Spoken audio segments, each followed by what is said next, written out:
தேர்தல் ரிசல்ட் வெளிவந்த பிறகு மீண்டும் திமுகவின் அமைச்சரவையில் மாற்றம். ஸ்டாலின் அதிரடி முடிவால் அதிர்ச்சியில் திமுகவினர். வாங்க அது என்ன தகவல்னு தொடர்ச்சியாக இந்த வீடியோவில் பார்க்கலாம்.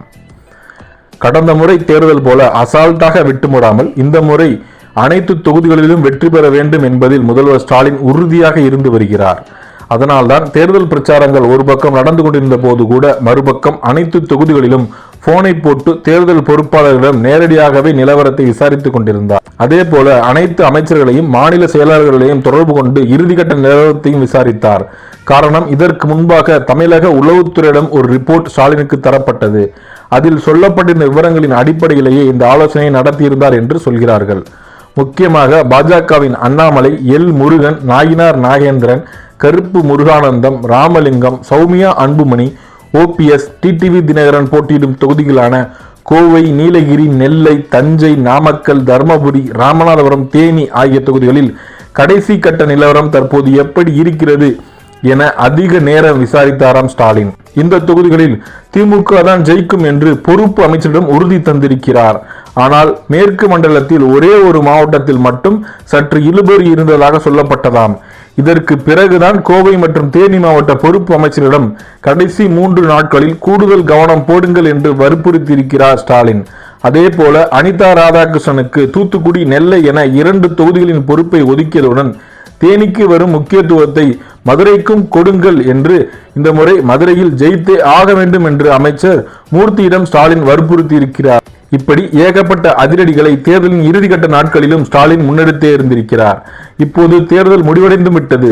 திமுக அமைச்சர்கள், திமுக வேட்பாளர்கள், கூட்டணி கட்சி தலைவர்கள் முதல்வர் ஸ்டாலினை சந்தித்தபடி இருக்கிறார்கள். ஆனால் அமைச்சர் MRK பன்னீர்செல்வம் மட்டும் நேற்று வரை ஸ்டாலினை சந்திக்கவில்லையாம்.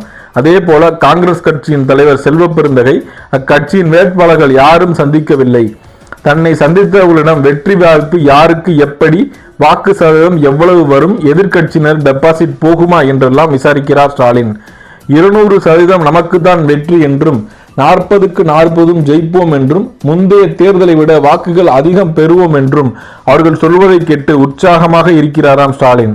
அதே சமயம் உளவுத்துறையும் சபரிசனின் பெண் அமைப்பும் கொடுத்துள்ள ஃபைனல் ரிப்போர்ட்டில் உள்ள தகவல்களின் அடிப்படையில் அமைச்சர்களிடம் கேள்வி கேட்கிறார் ஸ்டாலின். அதற்கு சில அமைச்சர்கள், மாவட்ட செயலாளர்கள் நேரடியாக பதில் சொல்லாமல் சுத்தி உழைத்து பதில் சொல்லி வருகிறார். அவர்களிடம் மட்டும் ஆரம்பத்தில் நான் சொன்னதுதான், வெற்றி வாய்ப்போ வித்தியாசமோ குறைந்தால் சீரியஸாக நடவடிக்கை எடுப்பேன், மன்னித்து விட்டு விடுவேன் என்று மட்டும் நினைத்து விடாதீர்கள் என்று தனது முடிவில் மாற்றம் இல்லை என்பதில் அழுத்தமாக புரியும் வகையில் வெளிப்படுத்தினாராம் ஸ்டாலின். இந்த நிலையில் ஜூன் 4ஆம் தேதி தேர்தல் முடிவுகள் வந்ததும் அமைச்சரவையை மாற்றியமைக்க வேண்டும் என்று முடிவில் ஸ்டாலின் இருக்கிறாராம். அது மட்டுமல்ல, தேர்தலிலும் அமைச்சர் பணியிலும் பெர்ஃபார்மன்ஸ் குறைவாக இருந்த அமைச்சர்களிடம் இருந்து மாநில செயலாளர் பதவிகள் பறிக்கப்படலாம் என்றும், அதாவது அமைச்சர் பதவியோ அல்லது மாவட்ட செயலாளர் பதவியோ 2இல் ஒன்றை முடிவு செய்து கொள்ளுங்கள் என்று கராராக சொல்லிவிட்டு அதன்படி ஆக்ஷன் எடுக்கவும் ஸ்டாலின் தயாராகிவிட்டாராம்.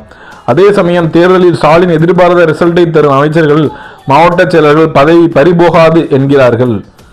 இதற்கிடையே தேர்தல் செலவுக்கான கட்சி தலைமை கொடுத்த பண விவகாரம் குறித்து ஒரு ரிப்போர்ட் எடுக்கப்பட்டு வருகிறது. அதன் முழுமையான ரிப்போர்ட் ஸ்டாலினிடம் கொடுக்கப்படும் போது கட்சியின் மாவட்ட செயலாளர்கள், நகர செயலாளர்கள், ஒன்றிய செயலாளர்களுக்கும் மண்டகப்படி நிறைய விழும் என்றும் நம்மிடம் சொல்கிறது திமுக வட்டாரம். இதனால் உறுதியாக தவறு செய்த திமுக முக்கிய புள்ளிகள் மீது நடவடிக்கை எடுக்கப்படும் என்றும், தேர்தல் வாக்கு எண்ணிக்கை முடிந்த பிறகு திமுகவில் மீண்டும் அமைச்சரவையில் மாற்றம் நிகழும் என்றும் எதிர்பார்ப்புகள் எழுந்து வருகிறது. மேலும் இதுபோன்ற தகவல்களுக்கு சேனலை சப்ஸ்கிரைப் செய்து கொள்ளவும்.